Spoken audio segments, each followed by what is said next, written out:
이제 예수님이 어디에 가셨다고 그랬죠?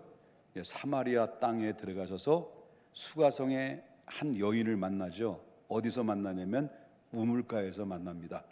그리고 우물가에서 만난 그 여인이 예수님을 만나게 됐고 예수님의 어떤 분인가라는 것을 알게 됐습니다. 그래서 구약의 약속으로 오실 그 메시아가 자기 앞에 계신 분이 그분이었다는 것을 그는 깨닫고 너무 기쁜 나머지 자기가 가져왔던 물동이를 다 내던져 버리고 사마리아 동네 방네 돌아다니면서 만나는 사람들마다 한번 와봐라, 내가 만난 그분이 메시아가 아니냐라고 바로 예수 그리스도를 알리고 동네 사람들을 전부 다 예수님께로 인도하게 됩니다. 그리고 동네 사람들은, 사마리아 사람들은 예수님을 만나고 예수님을 통해서 천국의 복음을 전해주죠. 그 천국의 복음을 전해 듣고 사마리아 사람들은 전부 다 예수님을 영접해서 구원받는 백성이 되어서 그 사마리아 동네의 사람들이 거의 다 복음화가 되는 그런 구원의 역사가 한 여인을 통해서 이루어졌다라고 하는 것을 지난주의 말씀을 통해서 마무리를 합니다. 자, 그럼 예수님께서는 이 사마리아의 사역을 다 마무리를 하고 이제 어디로 다시 올라가냐면 예루살렘으로 다시 들어갑니다. 제자들을 데리고. 그리고 예루살렘에 들어가다가 이제 그때가 명절인데 그 명절날에 예수님은 바로 베데스다라고 하는 연못가에 들어가셨습니다. 그 베데스다라는 연못가에 들어가셨는데 거기 베데스다라고 하는 연못가는 거기에 각색의 병자들이 그 베데스다 연못가의 주변에 엄청난 사람들이 몰려서 거기에 두루 누워 있고 보호자들도 있고 그냥 너무나 천지가 끙끙끙 앓는 소리가 여기저기에서 천지진동하는 그만큼 환자들이 그 안에 연못가의 주변에 많이 있었다라고 하는 겁니다. 자, 그렇다면 도대체 이 베데스다라고 하는 연못가에 왜 이렇게 환자들이, 이렇게 많은 사람들이, 환자들이 모여서 거기에 들어놓아서 그 베데스다 연못가에 환자들이 몰려 있었던 이유가 뭐냐라고 하는 겁니다. 그 이유를 보니까 오늘 본문에서 이렇게 이야기를 해요. 바로 이제 4절에 나오는 말씀인데 4절을 한번 보겠습니다. 그 이유는 뭐라고죠? 이는 천사가 가끔마다 못에 내려와다가 물로 움직이게 하는데 움직인 후에 먼저 들어간 자는 어떤 병에 걸린 사람이든지 그냥 들어가자마자 병이 난다는 거예요. 못 고치는 병이든 고치는 병이든 먼저 천사들이 와서 이렇게 물을 일으킬 때 먼저 뛰어 들어가는 첫 번째 사람은 다 병에서 노임 받았다라고 하는 것입니다.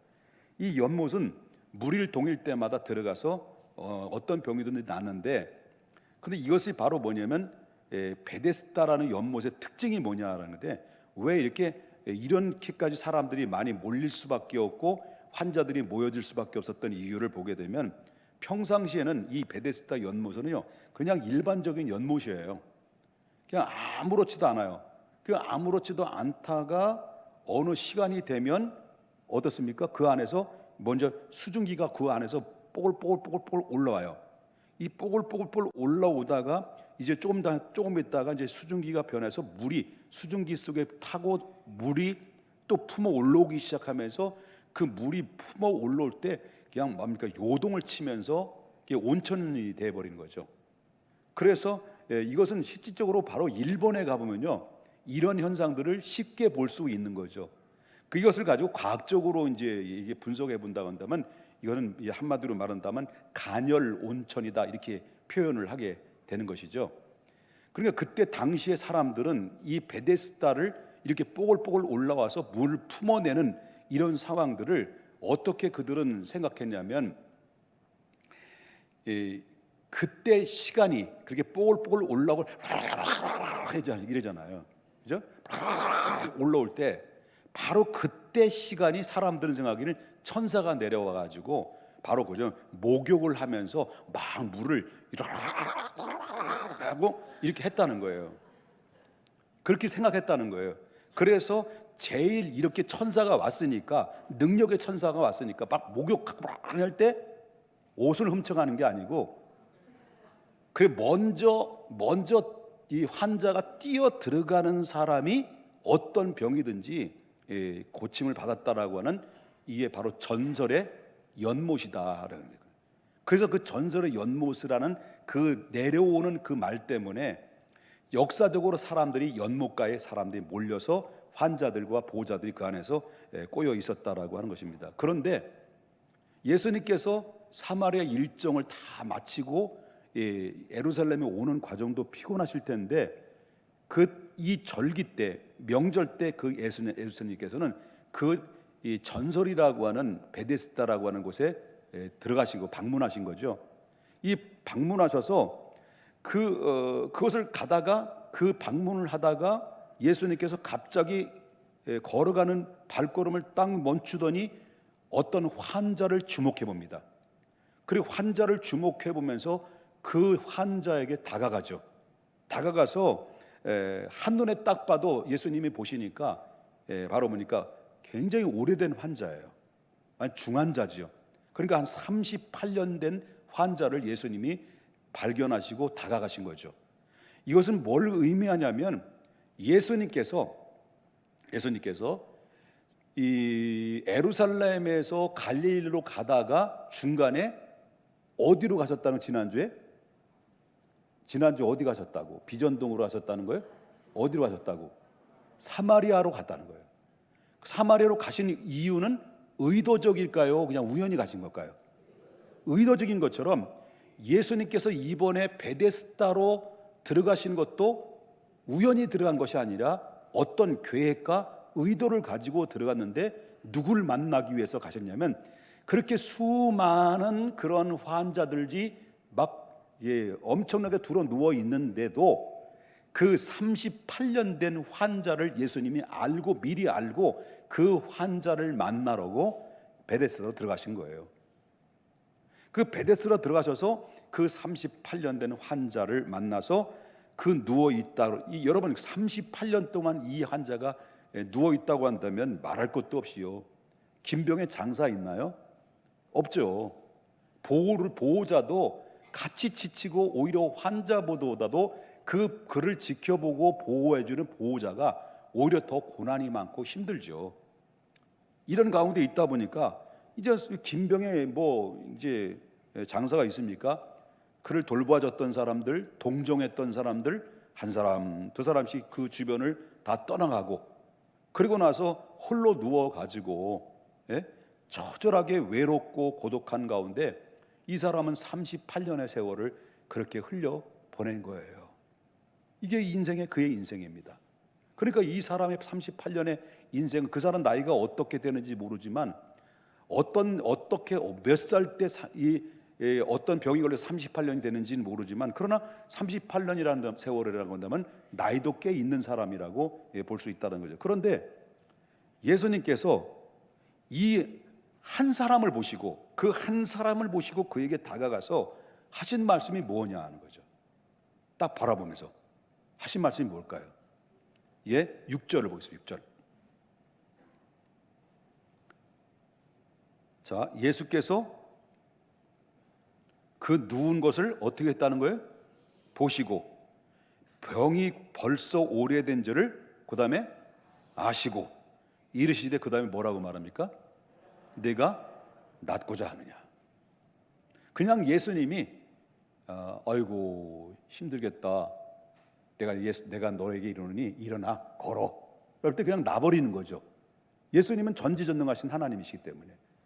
그런데 예수님께서는 내가 일어나 걸어라 라고 말씀하시지 않고, 그냥 그 전에 예수님께서 무슨 질문을 하냐면 내가 낫고자 하느냐라는 질문을 했다라고 하는 겁니다. 자, 예수님의 이 질문은 굉장히 중요한 질문이라는 거. 이게 그냥 질문하는 게 아니라는 거죠. 어떤 의도적인 질문이었다라는 것을 보게 되는데, 이 질문은 사람들을 꿰뚫어 보지 않고는 이런 질문을 절대 물을 수가 없는 질문이다라고 하는 것입니다. 그리고 대부분의 환자들은요, 처음에 다 병이 들렸을 때, 또 이렇게 아팠을 때 처음에는 간절히 낫기를 원하죠. 빨리 낫기를 원하죠. 그러다가 세월이 점점 시간이 지나고 세월이 지나고 1년이 되고 2년이 되고 그리고 병이 낫지 않고 계속 병이 더 과중되게 되면 어떻습니까? 처음에는 빨리 낫고자 하는 소망이 있다가 병이 점점점 길어지고 오랜 세월 동안 고난 속에 있다 보면 과연 어떤 마음이 생깁니까? 과연 내 병이 나을 수 있을까? 그런 마음이 들겠죠. 세월이 지나다 보면 그러다가 결국은 더 세월이 지나 보면 딱 38년 정도가 되면 어떤 마음이 들까요? 에휴, 다 틀렸어. 끝장났지 뭐. 내 인생 뭐 있나? 결국 포기한 상태로 갈 수 있다는 거죠. 이 긴 병 장사 없다는 말이 그것도 하지만 자기 본인에게도 여러분 하루 이틀이지 38년 동안 이렇게 접어들게 되면 여러분과 저가 이런 상황이라고 한다면 우리 또한 이젠 다 틀렸다. 체념 상태, 포기 상태 이렇게 접어들 수밖에 없다라고 하는 겁니다. 그렇기 때문에 세월이 점점 흘러가면서 병들면 병든 채로 냄새면 냄새 나는 대로 어쩔 수 없지 뭐 체념 상태 속에서 그냥 병에 그냥 도피처로 병이 그냥 도피처로 생각하고 그냥 핑계 대면서 이보다 더 편한 것이 어디 있냐 그냥 이렇게 체념한다는 거죠. 예를 들어서 사업에 실패해요. 사업에 실패해서 빨리 제거해야지. 완전 쫄딱 망한 거예요. 빚더미 놓인 거예요. 신용불량자가 됐어요. 그런데도 불구하고 처음에는 이런 상태에 있을 때 빨리 일어나자, 빨리 회복하자. 처음에는 반드시 난 재기할 거야 라고 마음을 먹고 열심히 애를 썼는데 시간이 지나도 재기가 안 되는 거예요. 신용불량이 돼가지고 뭐가 다시 일어설 수 있는 그런 가능성들이 점점 좁아지기 시작하면서 이게 1년, 5년 지나다 보면 어떻습니까? 에휴, 안 됐나 보다. 내 인생 끝나는 것 같다. 그래도 나중에 또 오래되면 어떻습니까? 아휴, 그렇지 뭐. 다 틀렸네. 그러다가 더 이상 무기력증에 빠져서 그냥 노숙의 생활을 통해서 이대로 그냥 익숙되어 버리는, 그냥 익숙되어져 버리는 이런 가운데서 그냥 패배주의인 삶으로 이렇게 폐쇄적인 삶으로 살아가는 사람들이 오늘날 너무나도 많다는 거예요. 오늘날 이 환자가 그렇다는 겁니다. 만약에 우리가 그런 상태라고 하면 언제든지 그럴 수 있는 상황이 있을 수 있다라고 하는 것입니다. 그런데 이런 마음을 가지고 있는 환자들이 실질적으로 오늘날에도 예상에 많다는 거예요. 그러니까 이 병이 쇠질화가 된 거예요. 쇠질화. 그 아주 오랫동안 앓다 보니까 병 자체가 그냥 바로 뭐냐면 병이 없는 게 더 이상한 거야. 오늘 본문에 나오는 이 38년 된 이 환자가 지금 어떤 상태라는 거예요? 그런 상태였고 예수님께서 그런 상태에 놓여져 있는 그 사람을 보시고 찾아가신 거예요. 그리고 내가 낫고자 하느냐 이런 질문을 했다라고 하는 거죠. 자, 소경 바디메오 같은 거는 이런 질문 앞에 어떤 대답을 했을까요? 주여, 내가 보기를 원합니다. 이 사람은 날 때부터 소경인데 예수님께 이런 대답을 했죠. 주여, 보기를 원합니다라고 대답했단 말이에요. 보통 사람들은 내가 낫고자 하느냐라고 말할 때 주여, 낫기를 원합니다라고 대답하는 게 보편적이잖아요. 내가 낫기를 원합니다. 그런데 이 사람의 대답은 내가 낫기를 원합니다라고 대답이 나와야 함에도 불구하고 보편적인 대답이 했어야 되는데도 불구하고 이 사람은 그 대답을 한 것이 아니라 7절에 뭐라고 얘기해요? 7절에 병자가 대답하되 주여, 물이 움직일 때 나를 못에 넣어주는 사람이 없어 내가 가는 동안에 다른 사람이 먼저 새치기 했다는 거예요. 새치기. 그 내가 못 들어왔다는 거예요. 지금 예수님께서는 내가 낫고자 하느냐라고 했더니 나를 넣어줄 사람이 없습니다. 응? 넣어줄 사람이 없습니다. 이런 대답했다는 거예요.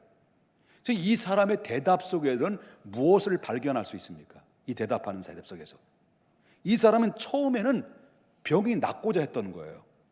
병이 낫고자 하는 간절한 소원이 시간이 지나면서 그 소원이 변질된 거예요.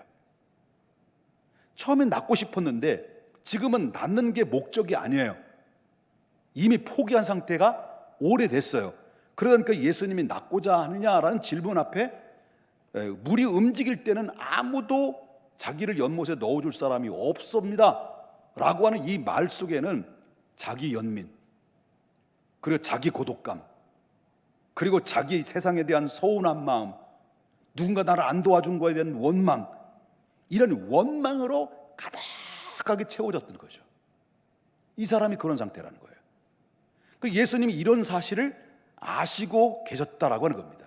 그래서 38년 된 환자에게 내가 낫고자 하느냐라고 질문을 한 건데, 이 질문이 예수님께서는 이 질문으로 이 사람에게 무엇을 유도하기 위한 것이냐, 무엇을 유도하기 위한 것이냐 할 때 그것은 체질화된 무기력함을 다시 깨우고자 하는 것이었습니다. 다시 벗어나게 하는 겁니다. 정말 내가 낫고 싶다, 내가 나아야 된다, 정말 나을 수 있을 거야 라고 하는 소망을 예수님께서 그에게 먼저 제시해 준 거라는 거예요. 옛날에 가졌던 지금은 다 포기했습니다.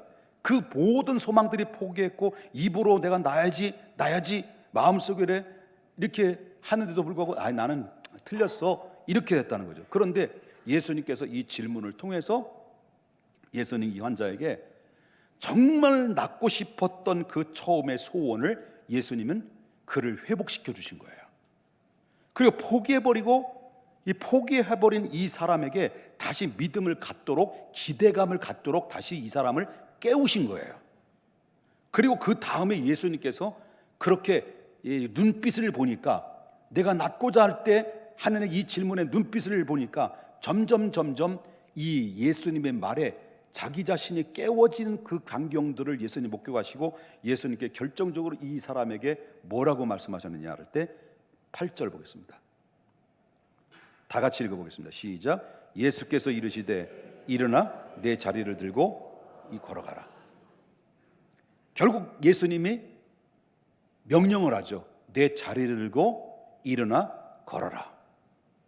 그때 비로소 38년 된 환자는 그 주님의 말씀을 듣고 그 말씀을 의지하여 몇 번 막 몸부림을 치다가 결국 어떻습니까?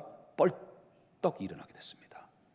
이게 38년 된 환자가 예수님의 능력을 통해서 일어나는 과정들을 오늘 본문에서 낫고자 하는 질문과 바로 그 자리에서 자리를 들고 일어나 걸어가고 하는 이 말씀의 과정을 통해서 예수님 행하셨던 기적이고, 이 사람은 일생일대 최고의 기적을 경험한 주인공이 됐다라고 하는 것입니다. 이건 굉장한 변화라는 거예요. 만약에 이 병자가 내가 낫고자 하느냐라는 이 말씀을 듣고 그냥 그 말씀에 도전이 되거나 다시 나야 되지, 그래 난 나야 돼, 이렇게 변화가 일어나지 않았다고 한다면 이 병자는 어떤 반응이 일어날 거예요? 여보시오, 내가 환자긴 환자인데 내가 보통 환자인 줄 아시오? 말이야, 내가 일해봐도 말이야 1년도 아니고 2년도 아니고 10년도 아니고 30년도 아니고 38년이나 된 환자인데 나를 알기 드문드문해. 왜 이래 도대체? 당신 말 한마디가 내가 일어서라고 하는데 일어설 사람 같아? 그래가지고 쓸데없는 말하고 있어요. 그러지 말고 사람들이 그렇게 할 때 나를 먼저 던져놓고 가시오. 이랬을 거라는 거예요. 이 말씀, 예수님이 낫고자 하는 이 질문에 이해를 못했다면, 이 사람 만약에 이렇게 변화되지 않았다면 평생 누워 있었을 겁니다. 그러나 내가 낫고자 하느냐라는 이 질문 앞에, 맞아, 나 이러면 안 되지, 내가 왜 여기 누워 있지, 내가 나아야 되는데, 낫고 싶다, 정말 낫고 싶다, 정말 과거에 낫고 싶어하는, 치료받고 싶어하는 간절한 마음이 다시 꿈틀거리기 시작하면서 내가 나을 수 있을 거야. 저분이 왜 나에게 찾아왔지? 저분은 귀한 분인데 저분이 어떤 분인가? 라고 그 예수님에 대해서 생각을 하고 예수님의 권세 있는 말 앞에, 그 다음에 저는 말씀을 의지하여 행동을 합니다. 그래서 처음에는 소망을 갖습니다. 그 다음에는 말씀을 의지합니다. 그 말씀을 의지한 다음에는 그가 말씀대로 행동했을 때 비로소 결국 어떻습니까? 이 말씀에 순종하는 그 순간에 조금 몸부림치다가 이 사람은 드디어 자기 스스로 발에 힘을 얻게 되고 손에 힘을 얻게 돼서 들고 있던 침구를 자기 들고 걸어가는 역사를 이룬, 이것이 바로 오늘 전체적인 내용의 스토리라는 겁니다. 자, 38년에 일어났으면 이 사람이 기분 나쁠까요? 열받을까요? 나는 열도 받고 기분도 좋을 거라고 생각이 돼요. 왜 열받냐? 너무 좋아서 열이 나고요. 여러분, 만약에 그 상태 38년 만에 일어나가지고 예수님의 명령에 따라서 일어났다, 그러면 좋아 안 좋아? 좋지. 좋은데 얼마만큼 좋을까? 이만큼? 그 어떻게 좋을까? 겁나게. 얼마나 좋을까요? 이 사람이 발에 힘이 생겼고 전혀 한 번도 경험해 보지 못했던 그 예수님의 말에 순종했는데 그 안에서 기적처럼 자기가 일어났을 때 너무 황홀경에 빠지고 너무 기뻐서 뛰었을 거라는 거예요. 이게 바로 이 사람의 38년 만에 일어났던, 예수님을 만나고 병의 치유를 받고 병의 치유만 받았을까요? 영혼도 구원받았을 겁니다. 자, 이 환자에 대해서 38년 된 환자가 예수님을 만난 이 사건을 통해서 제가 설교 준비를 해보면서 그 설교 준비를 하면서 38년 된 환자와 저에 대해서 한번 적용을 해봤습니다. 이 환자는 지금 38년 된 환자가 예수님 만났어요. 저도 오늘 이 강단에 서는 때까지 목회를 시작한 지, 개척을 해서 개척교회를 시작해서 지금까지 오기까지는 딱 38년째입니다. 우리 교회는 본질적인 역사는 38년입니다. 그래서 38년인데 1989년도에 이 평택에 이전을 해서 설립 및 이전을 했기 때문에 바로 36주년이 됐지, 원래는 38년째입니다. 저는 38년 된 해를 맞이하고 이 38년 된 환자하고 38년 된 목회자, 어떤 연관이 있길래 이 목사님이 이런 말을 할까라고 생각하시는지 모르겠어요. 잘 들어보시죠. 그렇다고 여러분, 제가 38년 된 환자 아니에요. 지금으로부터 38년 전에, 그럼 언제 예배 설교가 끝난지 모르겠습니다만은 지금으로부터 38년 전에 신학교 3학년 해가 될 때 5월 5일 날 그렇게 아름답고 예쁘고 사랑스러운 여인을 만나서 결혼을 했습니다.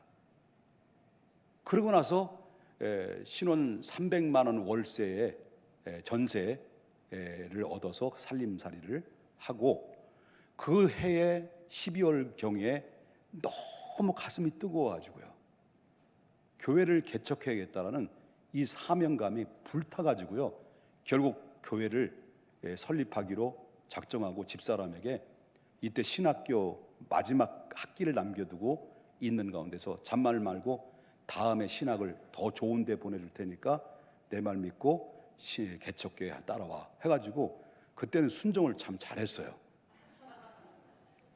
그래가지고 여기저기 돌아다니다가 그 돈 가지고 개척을 할 수 있는 돈이 없고, 그때 당시 전세가 약 2,500만 원부터 3,000만 원인데 300만 원 가지고 뭘 교회를 세우겠냐는 거죠. 그러다가 찾다 하다가 저 서정리의 주공 아파트 앞에 완전 지하 18평 그 지하를 얻어서, 그 지하를 원래 교회 자리 있었던 자리죠, 그 지하를 얻어서 교회를 설립을 했습니다. 강단은 여기고요, 강단의 오른쪽에는 사택이에요. 완전 지하.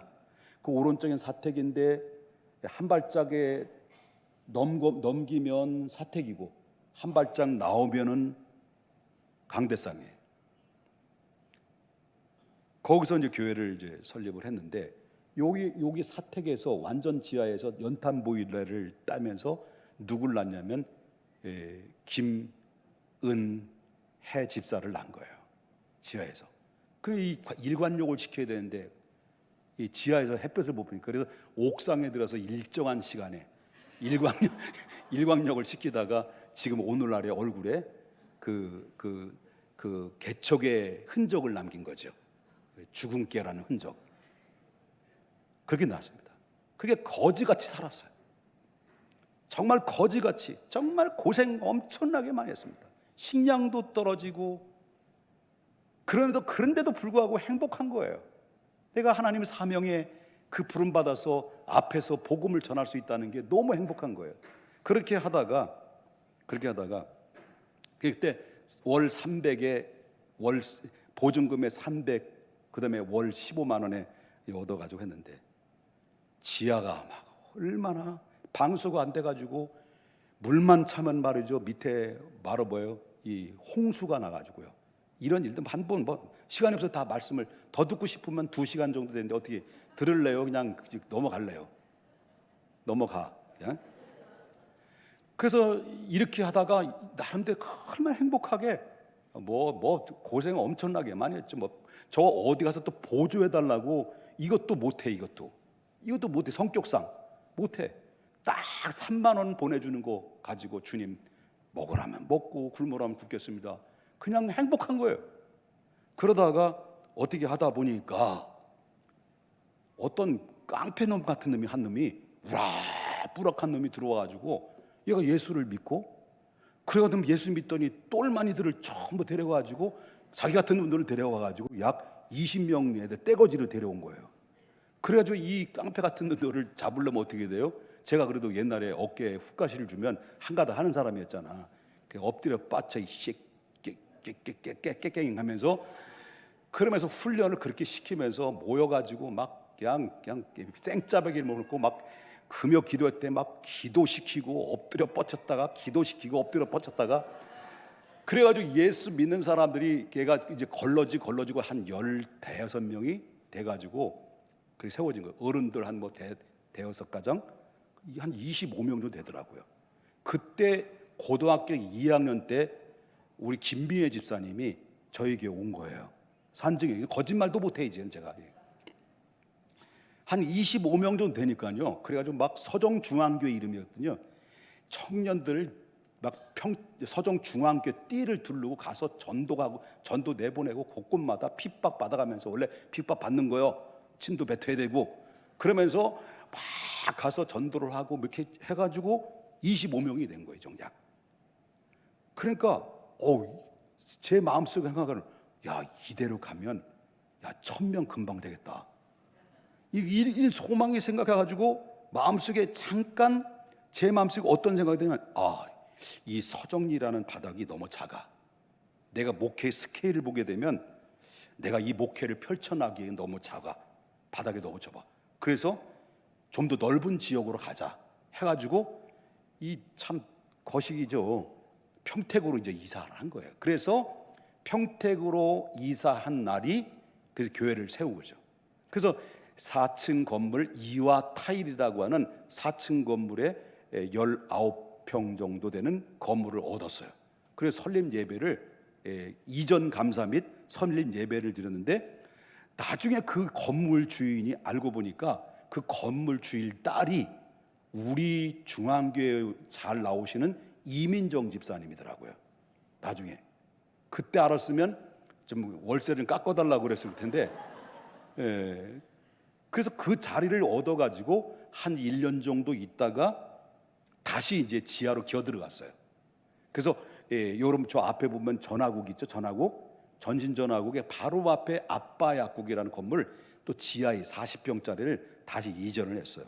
이전했는데 그 지하에서 막 방음이 안 되니까 그때 막 찬송을 하고 그냥 기도를 하고, 그냥 제가 그때는 이 찬양을요 이렇게 트로트풍으로 안 했어요. 성악으로 에루살렘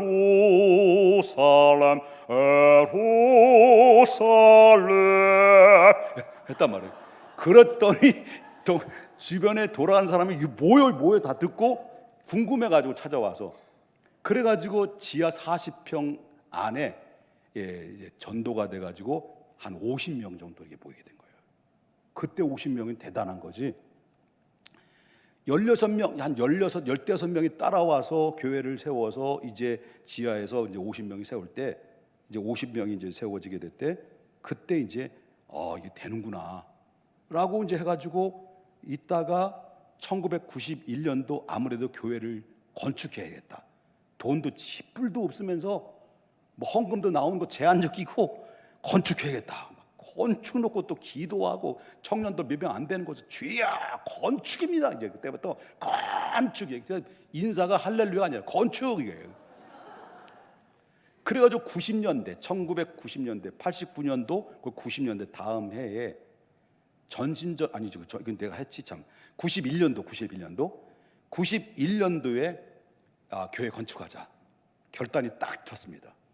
그때 우리 아버님이 땅을 그 정부에서 뺏어가 가지고 집꼬리만큼 보상해 준 거 있어요.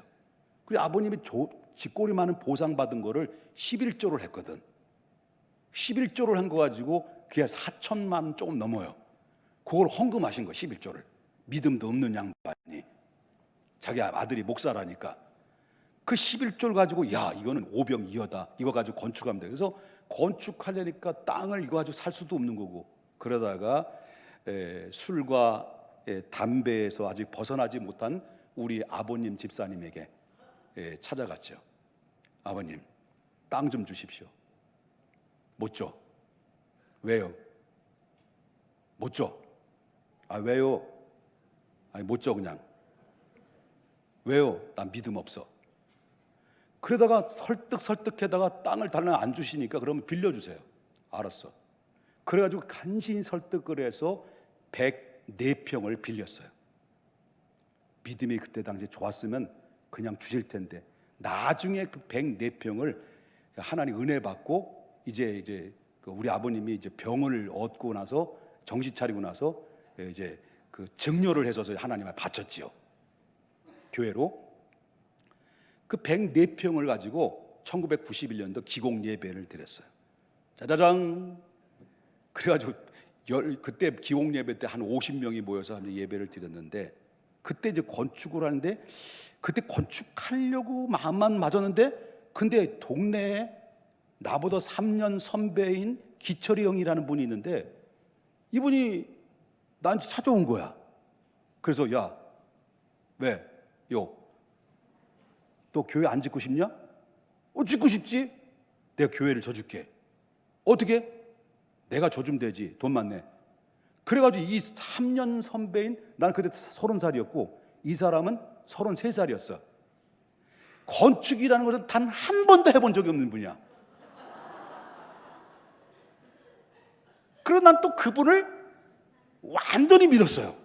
그리고 맡겼어. 그렇게 해서 건축의 경험을 한 번도 해본 적이 없는 나보다 3살 선배인 기철이 형한테 모든 하나님의 교회를 위임시키고 건축을 했어요. 아주 잘 졌어요. 겉으로는 아주 아름다웠어요.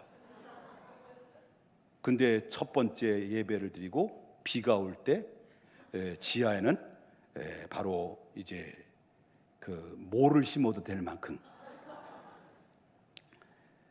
그래서 교회를 어렵게 해서 건평 124평을 건축을 했어요. 그 장소가 바로 지금 저 뒤에 그 현관 더 넘어서 이 그 소예배실, 새가족보실 그 건물이에요.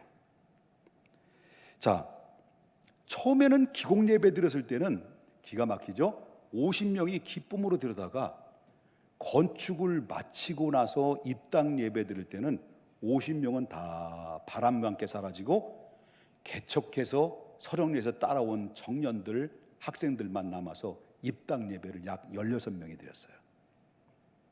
그리고 다 갔어. 어디로 갔는지, 왜 갔는지 잘 몰라. 그렇게 가다가 교회를 건축을 하고, 이제 건축을 했으면 금방 부흥될 줄 알았어요. 야, 이제는 2,000명 목회는 이제 식은 죽 먹기다. 왜? 건축했으니까, 교회 건물이 있으니까. 그래놓고 이제 교회를 이제 건축을 하는데 조금 처음에는 요즘 이런 말 있죠. 건축발이라고. 개업발이라는 게 또 있는 것처럼 건축발이 있어. 개척발이라고 있어요. 그런데 교회를 건축을 하고 얼마 있다가 전도가 되는데 이제 처음에는 정모유이 권사님이 교회를 와서요. 김영숙 권사님이 오셨어요. 지금 권사님 그때는 이제 아주 청년 같은 그런 세대기죠. 그리고 남 부인 따라 이은순 집사님, 이문수 장로님이 오기 시작하고요. 김선호 장로님이 지금 오시고요. 그 다음에 조금 있다 남경희 집사님 20대 후반에 온 거예요. 지금 50이 훨씬 넘었어. 그렇게 와가지고 모여지게 되는데 한 50명, 건축가 이제 50명 될 무렵에 이제 다시 이제 전도가 돼서 한 40명 정도 거기서 채워지더라고요, 건물에. 그러면 이제 금방 붕될 줄 알았어요. 100명 100명 금방 되고 이제 500명 금방 되고 1000명은 이제 시간 문제가 다 안 된다. 그래서 왜 뭐가 있으니까 내가 뭘 믿고 있다고? 건물, 교회 예쁘게 줬거든요. 날린 공사지만 3년 선배. 그런데 금방 부흥될 줄 알았는데 40명이 성도들이 1년이 되고 5년이 되고 10년이 됐는데도 부흥이 안 되는 거예요. 등록이 안 되는 거예요. 아예 들리러 온 사람조차도 없어요. 그러니까 맨날 주일날 보는 사람이 그 얼굴이고 그분이고 그러니까 보면 얼굴도 다 잘생겼어요. 김선호 장로님이 보이고 이문수 장로님이 보이고 또 권사님 뭐 등등. 그러다가 이렇게 보다가 한 40명이 10년이 됐는데도 그대로예요. 부흥이 안 되는 거예요.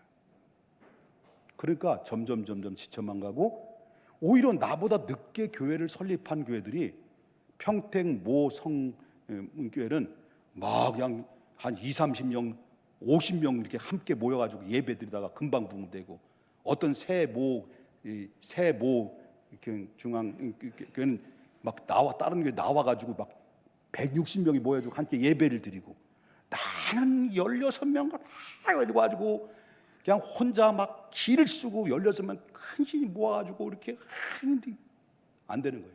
먼저 앞서가지 옆에는 대모가 강교회가 있어가지고 거기서 막 사람들이 막 꼬역꼬역 몰려들지. 근데 이 건축할 때 실수를 한 거예요. 실수한 게 바로 뭐냐면 출입구를 안 만들어서 교회 오는 출입구가 없는 거야. 그래가지고 우리 교회 오려면 어디로 와야 돼? 좀 더 해도 돼? 30 몇 주년이에요? 우리 교회 설립 36주년이에요. 그러니까 들어도 돼요. 역사니까.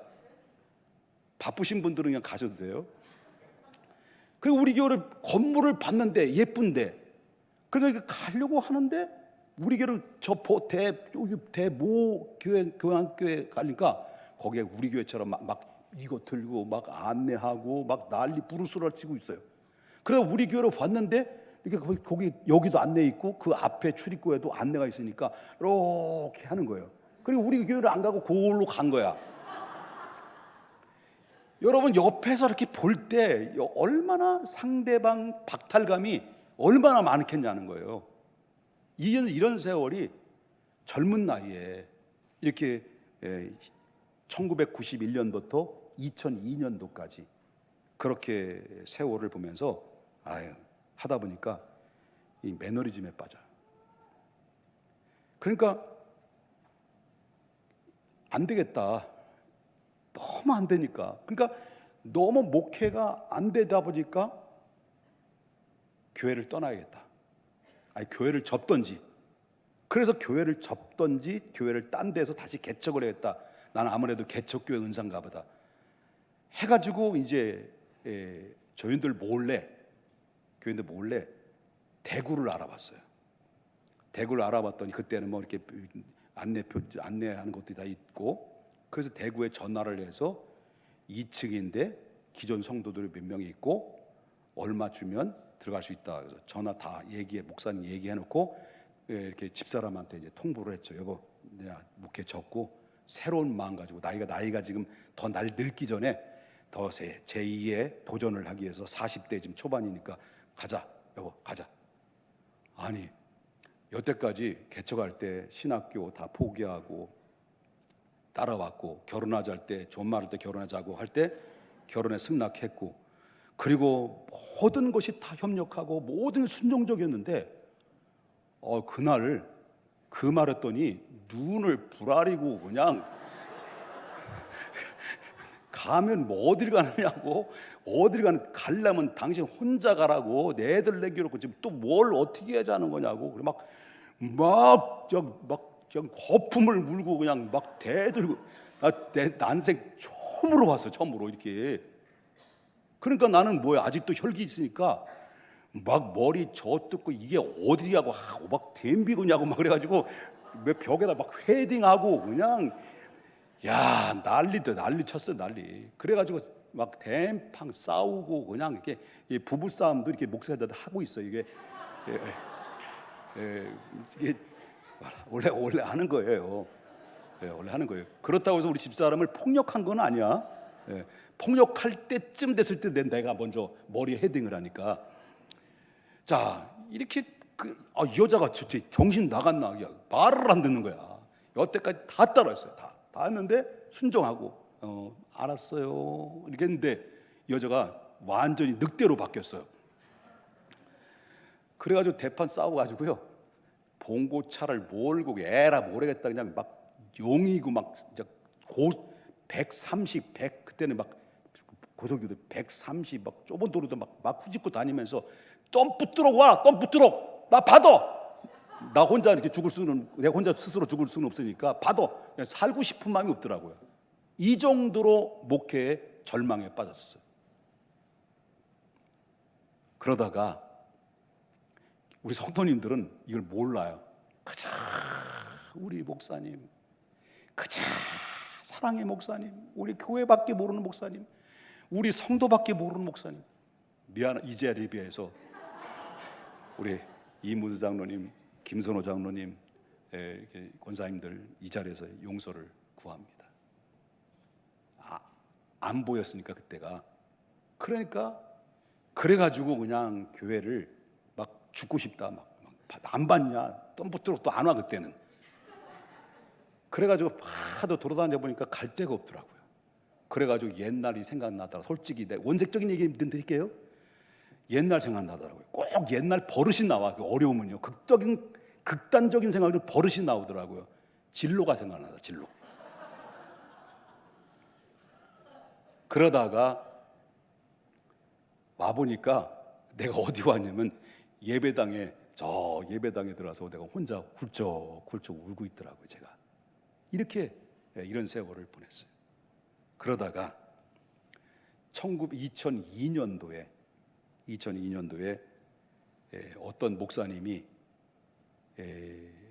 목회자들만 1년 코스의 제자 훈련이 코스가 있다는 거예요. 갔다 오니 너무 좋다는 거예요. 나 안 가. 우리 마누라도 속썩이고 말도 안 듣고 나는 이제 안 갈래. 그러다가 이 목사님이 박용곤 목사님인데 아예 등록을 시켜버렸어. 바나바 훈련으로. 그 둘이 억지로 가봐야 뭐 시골에 선한 게 나와. 그러다가 이제 억지로 3월 달에 이제 들어가서 첫날에 동참했어요. 첫 번째 강의를 들었어요. 이강천 교수님이라고요. 이분이 첫 강에 이제 말씀 묵상, 동정 영성, 그다음에 또 이게 그 세계 비전, 비전 트림, 중보기도 이렇게 과정을 통해서 하는데 말씀 묵상에 대한 그런 강의입니다. 첫 번째 강의를 통해서 그 목사님이 뭐라고 말씀하시냐면, 당신들은 지금까지 목회를 하면서 당신들의 야망을 위해서 목회했습니까? 아니면 하나님의 비전을 따라서 목회했습니까? 라는 질문을 툭 던지더라고요. 그 말에 그 교수님이 그 강의를 할 때 야망이라는 말이 콱 도는 거예요. 그럼 내가 여태까지 내가 목회를 해보면서 하나님의 목회가 아니라 내 목회로만 생각했고, 내 목회로만 목적을 추구하고, 내 목회의 야망을 채우기 위해서 성도를 통해서 많은 수를 채워서 내가 이름 있고 명문 있는 명문교회, 명품교회, 명품 목사가 되는 것이 내 꿈이었다라는 것을 그때 내 자신을 들킨 거죠. 성령을 통해서. 그리고 나서 그때 펑펑 울었습니다. 맞습니다.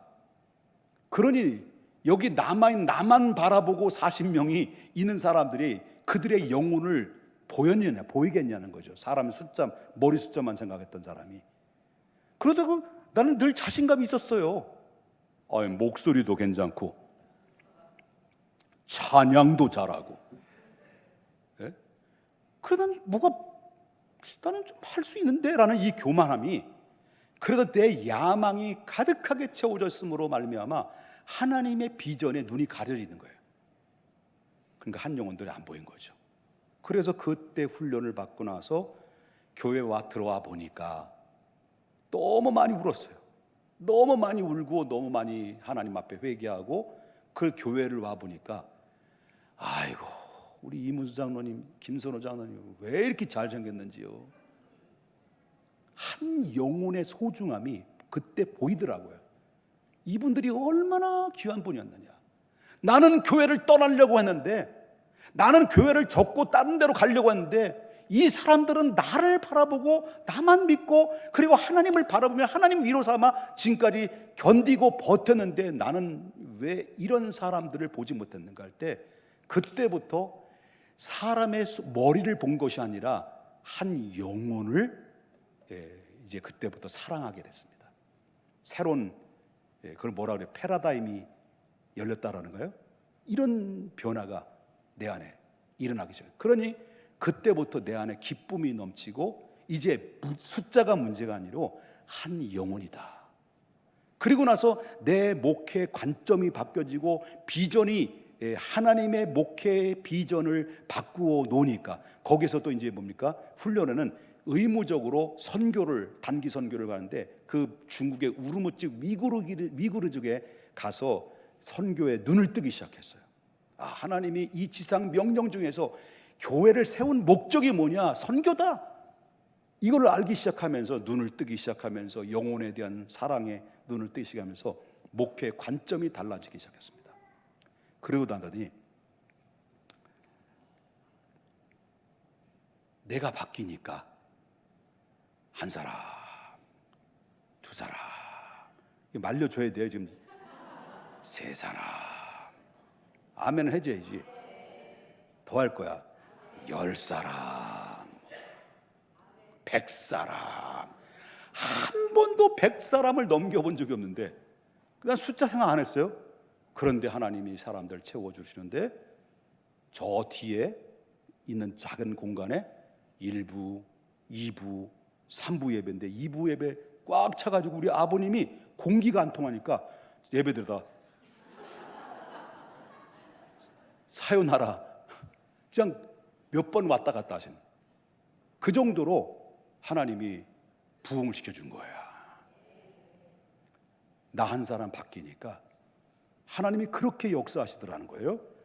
그렇게 해서 있다가 1부, 2부, 3부 예배 드리다가 하나님이 놀랍게도 이 건물을, 저희 중앙교회 재정에 좀 이렇게 빚의 사자니까 어차피 부채를 얻어서 저 앞 이 교회 터를 매입을 하고, 그리고 사랑하는 성도들이 헌신으로 담아 이 교회를 이제 건축을 하게 되는데, 또 역시 하나님이 이런 변화, 이런 하나님의 비전을 녹지 않고 끝까지 붙들고 있으니까 벌써 얼마 되지는 않았지만 오늘 우리 중앙교회 여러분 2부 예배드리지만 1부 예배도 이렇게 많은 분들이 오셔서 예배드리고, 지금 2부 예배도 함께 예배드리는 이런 은혜가 임했던 것은 다 하나님의 은혜다라고 하는 것입니다. 이게 더 할 얘기가 많은데 한 3-4분이 졸아가지고요, 제가 좀 자른 거예요. 잘랐는데 참 고생 많이 했어요. 그러니까 이 38년 동안 오면서 성도님들이 말이 또 많잖아. 말이 많아 안 많아요? 구역 예배 때도 목사님이 왜 그래? 우리 교회는 왜 그래? 왜 그러는 말을 너무 많이 들었거든요. 근데 이 여러분들이 이야기하는 것도 누구예요? 전달해 주는 분들이 있잖아. 그런 전달해 주는 분이 저한테 막 전달해 주면요, 그 소리를 다 받아요. 저 받다 보니까, 이게 38년 동안 하도 받다 보니까 우리 집사람하고 나하고 2가지의 노이로제 걸린 거예요. 하나는 이런 소리 지금도 들어. 이 교회는 왜 이래? 이 교회는 이가 갈리게 그런 말들을 자꾸 하는 거야. 이 교회는 왜 이래? 또 이런 소리는 지금도 계속 들려와요. 그러다 보니까 노이로제 걸려가지고요, 물론 하나님의 은혜로 덮어주지만 나하고 우리 집사람의 신변에 반응들이 하나 있어요. 생긴 게, 병이, 속이 다 썩었어. 그래가지고 저는 수면장애 왔어요. 잠을 못 자. 오늘도 3시간 반 잤어. 우리 집사람 그런 소리 들으면 벌써 이게 소화가 안 돼서 채는 거예요. 그래서 딱 3일 가요. 이게 풀려지면 3일 가요. 이게 이 병이 얻은 거예요. 제 하소연하는 거 아닙니다. 아, 하소원이구나. 그러네. 아, 그렇구나. 그렇지. 그렇고 말고. 이게 38년 동안 사는데, 제발 여러분 좀 잘 좀 봐주세요. 여러분 좀 저를 잠 좀 재워줬으면 좋겠어. 지금도 계속 들려. 교회가 어떻다. 여러분 교회 딴 데 가. 그러면 만족 들을까? 마음에 들까? 여러분 마음에 다 100% 마음에 들까? 그럼 가봐. 그러나 가지 마. 우리 교회가 다 좋은 교회야. 옆에서 인사. 우리 교회처럼 좋은 교회 없어. 다시 한번 인사해. 눌러 앉아. 그리고 이 하나님, 그때부터 우리 사랑하는 중앙교회가 비전, 4대 비전을 제시했어요. 선교다, 다음 세대다. 그 다음에 2가지를 못했어요. 스포츠 센터, 그 다음에 노인, 어르신들을 잘 섬기자. 제가 목회하고 은퇴하기 전에 제가 하고 싶은 거인데, 여러분 이 말씀만 마칠게요. 해도 돼요? 제가 하고 싶은 다음 세대들을 위해서 풋살장 만드는 게 소원이에요. 너희들 박수를 쳐야지. 너희들 얘들 진짜 눈치 없는 애들. 진짜 청년들, 이 남의 지금 금요 기도회도 끝나가지고 얘들 가서 풋살장에 가서 돈 주고 하고 있어. 우리 그러지 말고 우리 장로님들 우리 돈 좀 걷어서 가지고 풋살장 좀만 사가지고 좀 얘들 좀 마음껏, 그리고 거기서 부흥회도 하고 그렇게 했으면 좋겠다 생각이 듭니다. 자, 마무리하겠습니다.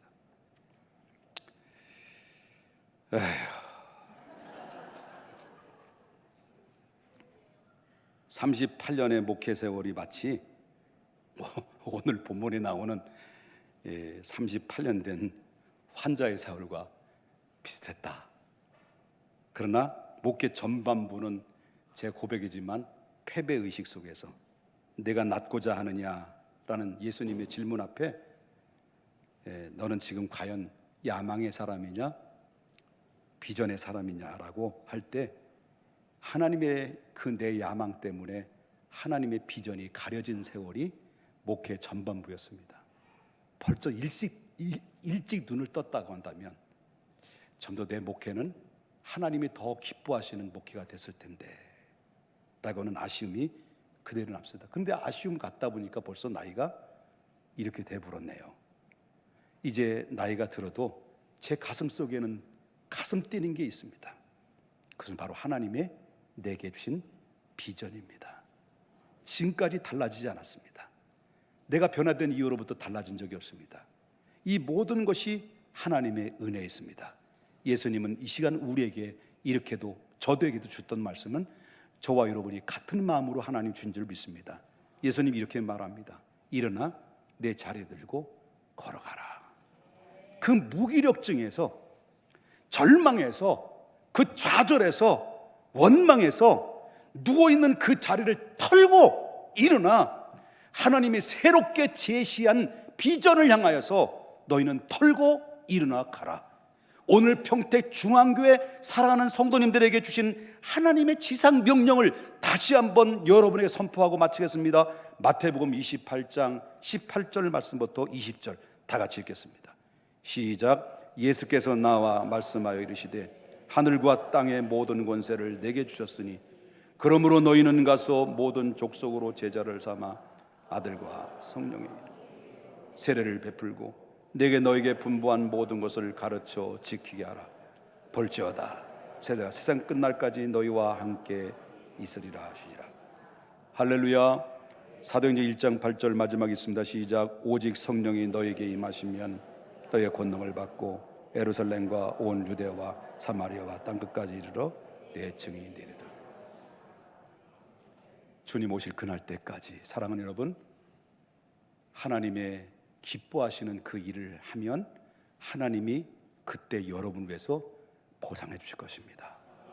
그 때까지 우리 주님 기쁨의 삶을 살아가는 사명자의 사명자의 길을 우리 모두 걸어가는 우리 모든 성도님들 되시기를 주의 이름으로 축복합니다. 너무 설교 너무 길어서 죄송해요. 다음에는 10분 들을게. 거룩하신